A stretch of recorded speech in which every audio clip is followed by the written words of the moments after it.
Aujourd'hui, je vais vous parler de comment nous sommes devenus globetrotters il y a maintenant 3 ans.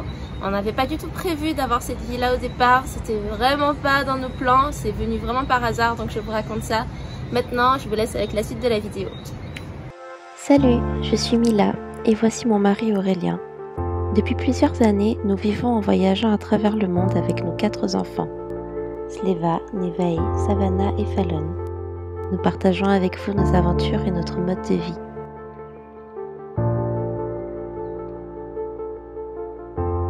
Inscrivez-vous et bienvenue à bord.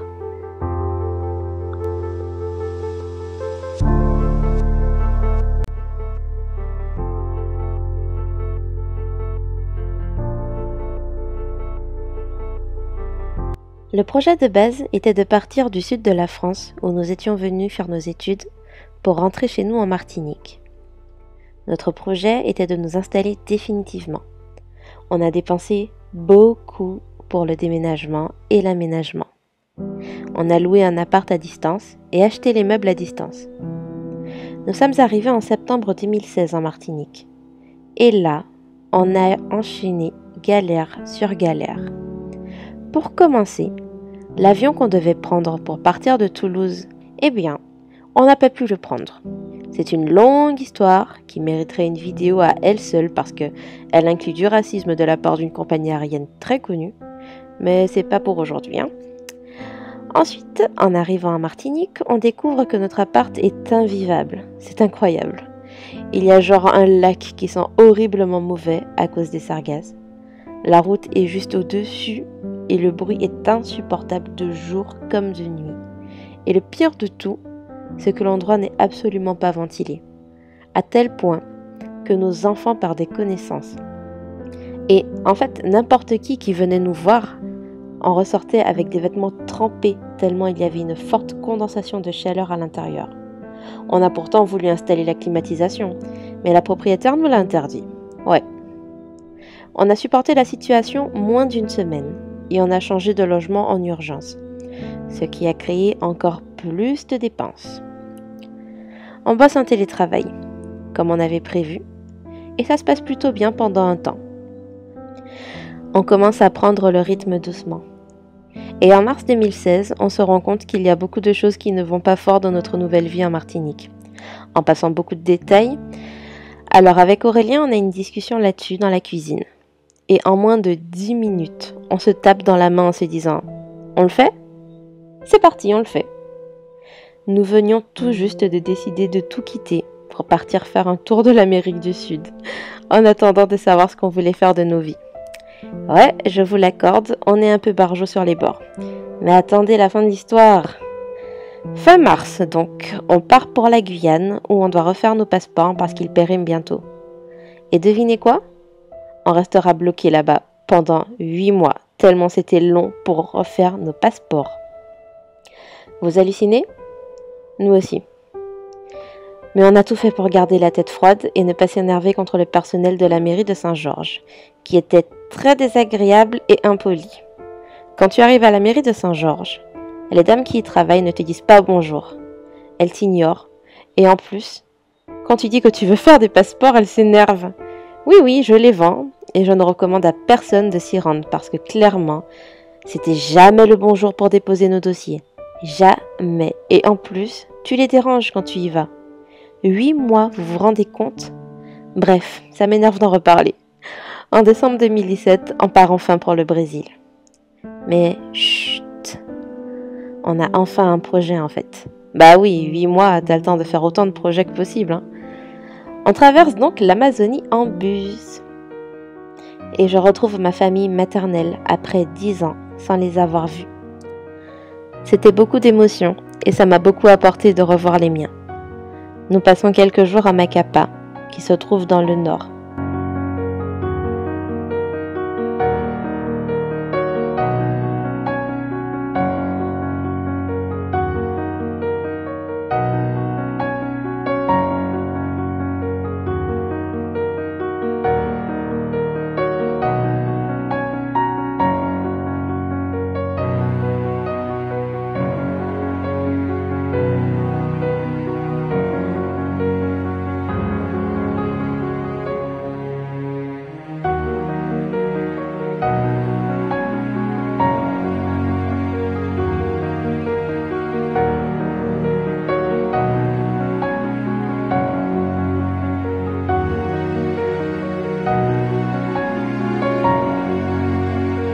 et passons par la capitale, Brasilia, au centre du Brésil.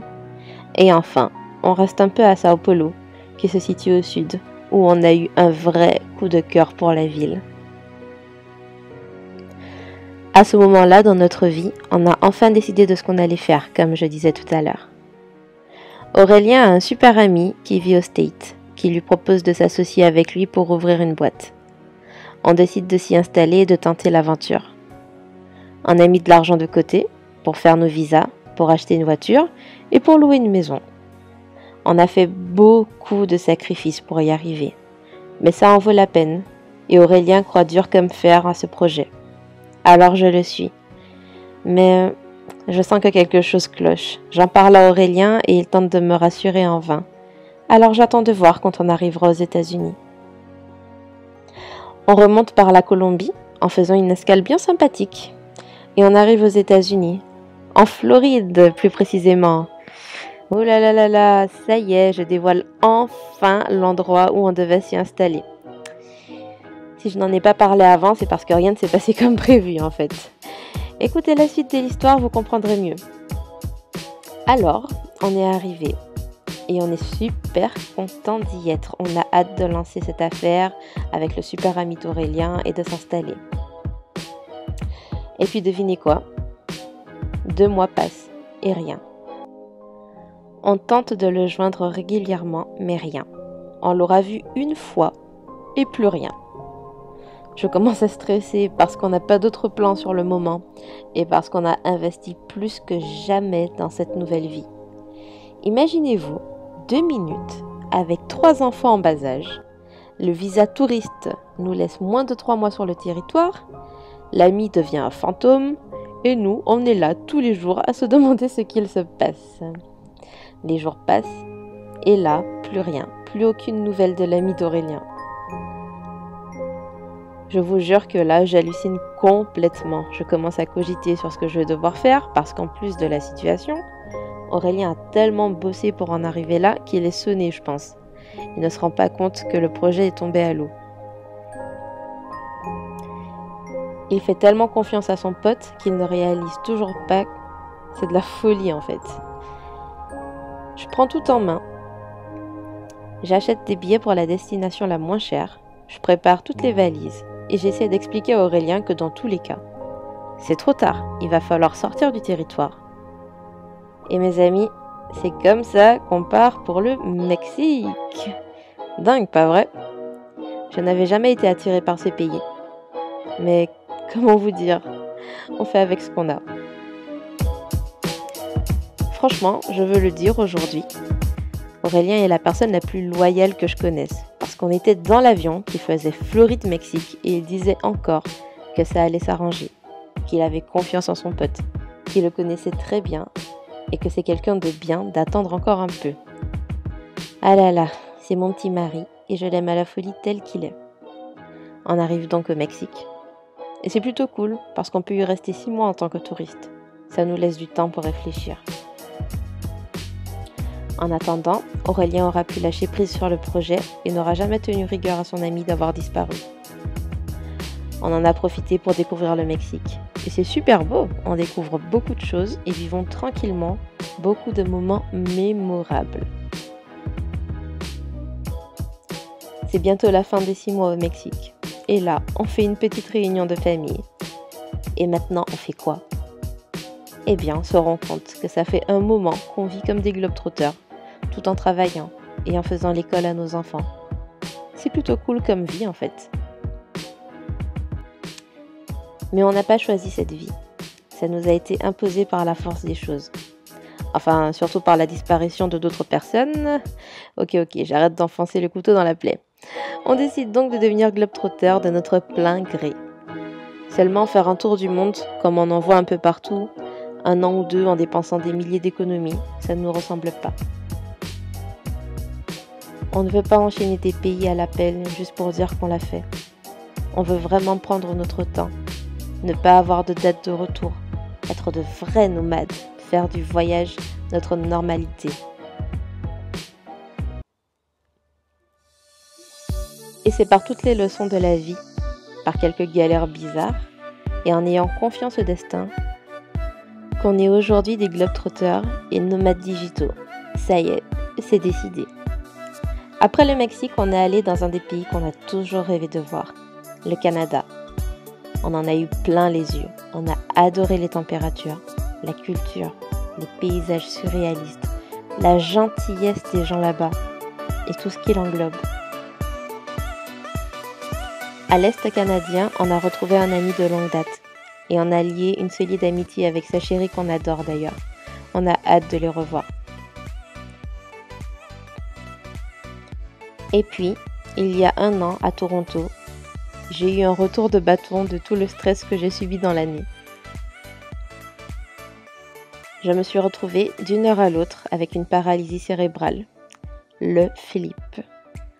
On doit partir dans quelques jours pour Londres afin de se lancer dans un tour d'Europe, mais je ne pourrai pas prendre l'avion, car la paralysie m'empêche même de bouger un doigt. Une fois que je peux à nouveau marcher, on décide de remonter un peu dans le nord et de se donner du repos dans les Laurentides, à Saint-Sauveur plus précisément. Et si vous ne connaissez pas, allez-y, c'est le meilleur endroit que je connaisse pour recharger les batteries. On en profitera pour continuer à passer du bon temps avec nos amis et à tomber fou amoureux du paysage.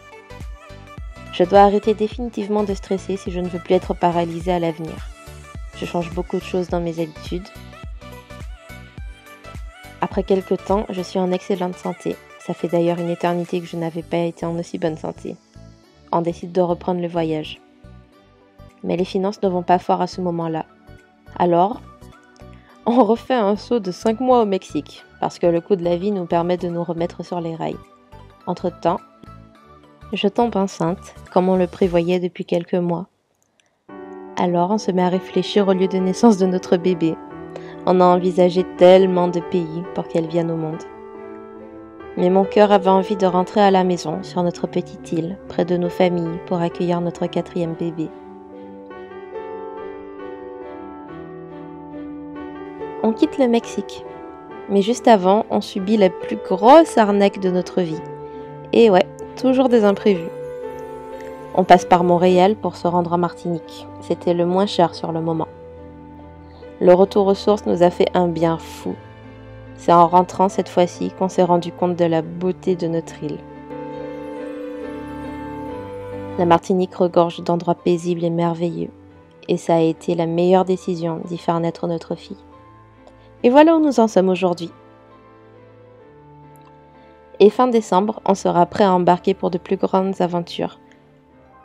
Plus incroyables que jamais et que j'ai hâte de vivre.